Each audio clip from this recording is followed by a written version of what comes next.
Hi friends, నేను మీ శ్రీనివాస్ని. ఈరోజు మనం టాటా నుంచి నెక్సాన్ వెహికల్ అనమాట. చూడండి, ఇది ప్రీ ఓన్డ్ కార్ అనమాట, second hand car. Second hand అని ఊరు చెప్పరు అనమాట. కొత్త వెహికల్ అలాగే ఉంది. మోడల్ కూడా 2023 మోడల్. కేవలం 25,000 కిలోమీటర్స్ తిరిగిందనమాట. వెహికల్ కాస్ట్ చూసుకుంటే మనకు 10,20,000 రూపీస్ అయితే పడుతుంది. అలాగే ఇది విత్ సన్ రూఫ్ అయితే వస్తుంది అనమాట. Petrol vehicle with sunroof అయితే వస్తుంది. కండిషన్ కూడా చూడండి, క్లీన్ అండ్ నీట్గా ఉందన్నమాట.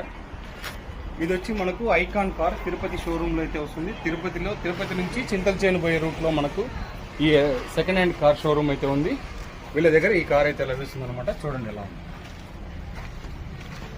1 minute బ్యాక్ సైడ్.